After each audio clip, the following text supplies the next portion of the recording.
ምላሽ ይሰጣሉ ስላሉ እንድሰጥ ይፈቀድልኝ። ስነ ስርዓት። ስለዚህ እርሶም ከስሜትም ነፃ ይሁኑ፣ ይረጋጉ። በእርጋታ ነው ሀገር የሚመራው። በዚህን ጊዜ ከኢትዮጵያ ጋር ስነ ስርዓት እርሶ እንደ ልብ እንደተናጉኛ እናገራለን። የተከበሩ የምክር ቤት አባል ለእኔ መልስ የሚሰጥ ከሆነ እኔ ተጻራሪ መልስ መስጠት ይችላሉ። እሺ መመለስ ይችላሉ። ስለዚህ ማይክሮፎን መንካት የተከለከለ ነው አፈ ጉባኤው እስካልፈቀደ ድረስ። ይሄ እኮ ትልቅ ምክር ቤት ነው። አገር በስርዓት የሚመራበት ነው። በስሜት ተነስተን እንዲምናረግ ከሆነማ አገር እንዴት ነው የምንመራው?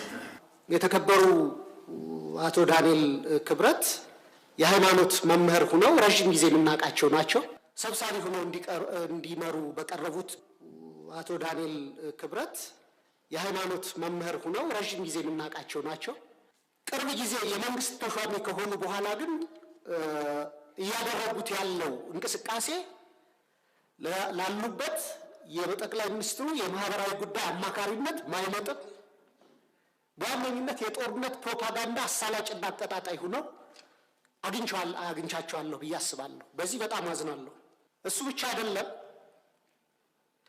በሰሜኑ ጦርነት ወቅት የቅድስት ኦርቶዶክስ ተዋሕዶ ፓትርያርክ የሆኑትን አረጋዊውን አባት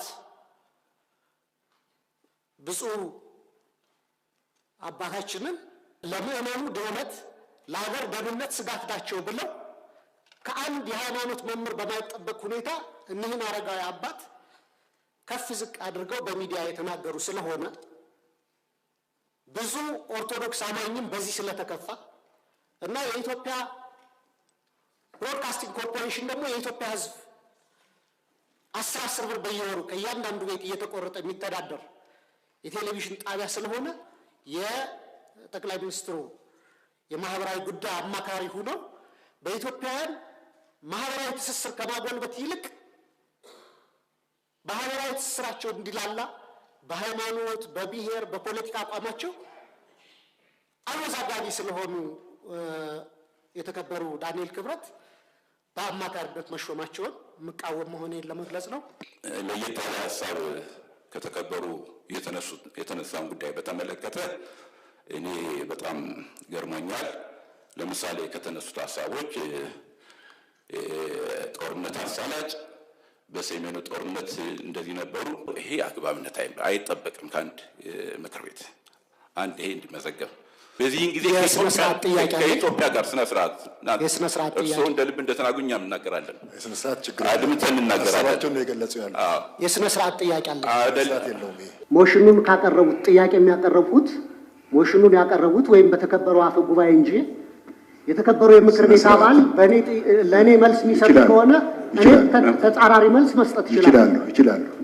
እሺ መመለስ ይችላሉ። ስለዚህ ይሄ ምክር ቤት ነው። የተከበሩ እርሶም ሀሳቦትን አንጸባርቀዋል። ምክር ቤት ነው። ሌላው ምክር ቤት አባል እኮ ሀሳቡን ማንጸባረቅ አለበት። ይሄ ደግሞ መብት ነው። እርሶ በተለያየ መንገድ በዘለፋም ይሁን በተለያየ መንገድ ሀሳቦትን ሲገልጹ ሁሉም ሰው ዝም ብሎ አዳምጧል። እርሶ ባነሱት ሀሳብ ላይ ደግሞ ምላሽና ማብራሪያ ሌላው ሰው ይሰጣል። አፈ ጉባኤው ብቻ አይደለም የሚሰጠው፣ መንግስት ተጠሪ ብቻ አይደለም የሚሰጠው። እያንዳንዱ የምክር ቤት አባል የራሱ መብት አለው። አቋም የመያዝ መብት አለው። ሀሳብ የመስጠት መብት አለው። ስለዚህ እርሶም ከስሜትም ነፃ ይሁኑ፣ ይረጋጉ። በእርጋታ ነው ሀገር የሚመራው። አንዳንድ ሰዎች አዲስ አበባ ላይ ያሉ ጥሩ ቦታዎች ባክግራውንድ አድርገው ከተናገሩ በሚዲያም ይሁን በፊልምም ይሁን በሆነ መንገድ ከተናገሩ መንግስትን ደገፍን ብሎ ስለሚያስቡ የግድ ከኛ ተቃርኗቸውን ለማሳየት የቆሸሸ ቦታ ፈልገው ይቆማሉ። የጸዳ ነገር አይገባኝም ብሎ የሚያምኑ ናቸው። ዓለም ግን እንደዛ አይደለም። ስለ ዓለም የሰማነውና ያየነው እንደዛ አይደለም። መቼም ብዙ ነገር አይተናል ዓለም ላይ አይደለም። ስለ ሁሉም ዓለም የሰማነው ያየነውና ስንሄድ ያገኘነው አንድ አይደለም። ዓለም የተሻለ ማንነትን ነው የሚገልጠው። ኢትዮጵያውያን የኛን ብርቅዬ ማንነት ለመግለጥ በጣም እንቸገራለን። ብዙ የሚያስደንቅ ሀብት ያለው ሀገር ነው። በፈለግነው መመዘኛ ከየትም ሀገር ጋር መሳ ለመሳ ቢታይ የማያሳፍር ታሪክ፣ የማያሳፍር መልክዓ ምድር፣ የተፈጥሮ ጸጋ ያለው ሀገር ነው። ያን ለመደበቅ መታተር፣ መሰቃየት፣ መቸገር ተገቢ አይደለም። መገለጥ ያለበት ነገር አለ። ከሚዲያ ጋር ተያይዞ የሌሎች አጀንዳ፣ የሌሎች ፍላጎት፣ የሌሎች ሐሳብ ልክ እንደ ወባ ትንኝ እያመጡ መርጨት፣ በእምነት በብሔር በሆኑ ጉዳዮች መርጨት እንደ ወባ ትንኝ እንኳን መገደል ባይኖርባቸው እንደ ወባ መከላከያ የሆነ ነገር አድርገን ልጆቻችንን ካልጠበቅን በስተቀር የተነደፈ ማህበረሰብ የሚፈጠረው። አንዳንዴ አጀንዳ ሴቲንግ ቅድም ወንድሜ እንዳለው ይገርመኛል። አንዳንዱ ሐሳብ እንዴት ሰው ገዝቶት ያለ ማራገብ የሚሞክረው ሙከራ ከናሽናል ኢንተረስቱ አንፃር ማለት ነው። ለምሳሌ የቀይ ባህር ጉዳይ እንዴት የኛ ሆነ፣ እንዴት ከኛ ሄደ ምርምር ይፈልጋል። እንዴት ማግኘት እንችላለን፣ እንዳናገኝ ምን ያክል ሰው ይፈልጋል፣ እንዴት አድርገን ነው የምናሳካው፣ ብዙ ስቃይ ይፈልጋል። አትሊስት ግን ኢትዮጵያውያን ያስፈልገናል ላይ መግባባት አለባቸው። በዚያ ምክንያት እኮ ነው መከራ የምናየው። ማዳበሪያ እኛና ኬንያ ገዝተን ኬንያ ናይሮቢ አድርሰው የሚሸጡበት ዋጋና እኛ ኢትዮጵያ የምናመጣበት ዋጋ አንድ ሊሆን አይችልም። ነዳጅ እኛና አንዱ ጎረቤት ሀገር ገዝቶ ሊሆን አይችልም። ፕራክቲካሊ እያየ ነው መከራው፣ ችግሩን እያየ ነው። ይሄ ጉዳይ እኮ ያስፈልጋል ብሎ ለማሰብ እንዴት ኢትዮጵያውያን ያውም ሚዲያ ላይ የምናወራ ሰዎች እንቸገራለን። ስናሳካው መዋጋት የለብንም፣ ሰው መሞት የለበትም ምናምን አካባቢ ዲፍረንስ ነው ይችላል። አስፈላጊነቱ ላይ ግን መለያየት ተገቢ አይመስለኝም። ጋዜጠኞች ገለልተኛ አቋም መያዝ አለብን። መንግስት ጋር ከተጠጋጋን፣ ስለ መንግስት ካወራን ይሄ ጥሩ አይደለም ብሎ የሚያስቡ አጠቃላይ አርቶ አካባቢና ጋዜጣ አካባቢ ያለው ስታቤ እንደዛ ነው። ጋዜጠኛ ግን ገለልተኛ አይደለም። ውሸት ነው። ገለልተኛ የሚባል ነገር የለም። ከግል ጥቅም ነው ጋዜጠኛ ገለልተኛ መሆን ያለበት። ከራሱ ጥቅም ገለልተኛ መሆን አለበት። ከኮሌክቲቭ ጥቅም ግን ገለልተኛ መሆን አይችልም። ዜግነት የሌለው ጋዜጠኛ የለም። ለሰው ልጅ ደህንነት የማይገደው ጋዜጠኛ ሊኖር አይችልም። ያዳላል ማለት ነው። ሰው እንዳይሞት ካለ ያዳላል ማለት ነው። ሰው በልቶ ማደር አለበት፣ ልማት ያስፈልጋል ካለ የሆነ ፍላጎት አለው ማለት ነው። ለግል ጥቅሙ ግን ገለልተኛ መሆን አለበት። ባጭሩ ሚዲያ የሀገር መንፈስ ነው። ያ የሀገር መንፈስ ከተሰበረ አካሉ መድቀቁ አይቀርም።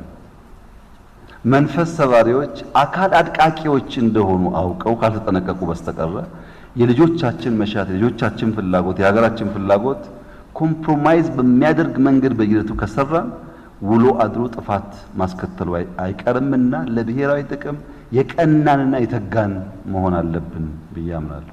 ኢትዮጵያ ፖለቲካ ስንቃረን ኢንስቲትዩሽን ጭምር ነው የምናፈርሰው። ኢንስቲትዩሽን ከፈረሰ መልሶ መገንባት ያለው ፈተና ብዙ ስለማይገባን ማለት ነው። ከሴራ ትንታኔ አይወጣም። ፖለቲካችን ሴራ ነው፣ ሚዲያችን ሴራ ነው። ትንታኔው ሁሉም እውቀት ላይ ሳይሆን ሴራ ላይ ያተኮረ ነው። በዚያ ምክንያት መልካም ነገር መናገር የመንግስት ያስብላል፣ በዛኛው ሳይድ ደግሞ ያለው ንግድ ይሆናል። ይሄንን ቅድም ብዙዎች እንዳሉት ባላንስ ማድረግ ያስፈልጋል። ስለ መንግስትም ስትናገሩ አጋጣሚ ሆኖ አሁን ያለው መንግስት ከዚህ ቀደም የነበሩትን አላቃቸውም በደንብ አሁን ያለው መንግስት የንጹሃን ስብስብ አይደለም። በውስጣችን ሌቦች፣ ጥፋተኞች፣ የማይረቡ የማይሰሩ ሁሉም አይነት ሰው አለበት እና አንዳንዴ እናለማለን፣ አንዳንዴ እናበላሻለን። የሰው ባህሪ ያለን ማለት ነው። ስናበላሽ በትክክል በፋክት ንገሩን። አርዕስተ ዜና አይደለም ተንትናችሁ ንገሩን። አትጠራጠሩ። መረጃ ካገኘን ተመረን እናስተካክላለን። ዝም ብሎ ግን ለገበያ ብላችሁ ከሆነ የምታደርጉት እኛም ሪጀክት እናደርገዋለን። ችግሩም እያለ ማለት ነው። መልካም ነገር ደግሞ ሲኖር ብዙ መልካም ነገር የማይታይበት ሀገር ስለሆነ አልፎ አልፎ ጥሩ ነገር ደግሞ ሲታይ ካፒታላይዝ እናድርግ። እሱን ከምናዳፍር ይኑር ብቻ መልካሙ ነገር እንጂ ብንናገሩ ብዙ ጎጂ አይሆንም። ያንን ባላንስ ማድረግ ያስፈልጋል። ሴንሴሽናል ነገር በቃ ሞቅ ሞቅ ያለውን ብቻ መፈለግ ጎጂ ስለሚሆን እሱን ባላንስ እያደረጉ መሄድ ያስፈልጋል ብዬ አስባለሁ። እኔ ያለኝ መልእክት የሚዲያ ሰዎች በተቻለ መጠን ስራ ሲሰሩ አራት ፒዎች ታሳቢ ያደርጉ። የሚጽፉም ሰዎች ጭምር የሚጽፉም የሚዲያም ሰዎች አንዳንዴ ጽሁፍ ላይ እንደዚህ አይነት ችግር አለ። መጽሐፉን ከገጽ 1 እስከ እስከ 200 እናነበውና ምን ፈልገው እንደ ጻፉት የማይገቡ ጽሁፎች አሉ። እንደዛ እንዳይሆን የመጀመሪያው ፐርፐዝ ነው። ለምንድን ነው የምሰራው ይሄንን ዜና? ለምንድን ነው የምጽፈው ይሄንን ጽሁፍ ብሎ ፐርፐዝ መለየት ያስፈልጋል። ከኛ አንፃር ብሔራዊ ጥቅም ነው ዋናው ፐርፐዛችን። ብሔራዊ ጥቅም የአንድ ፓርቲ የአንድ መንግስት ጥቅም አይደለም፣ የልጆቻችን ጥቅም ማለት ነው።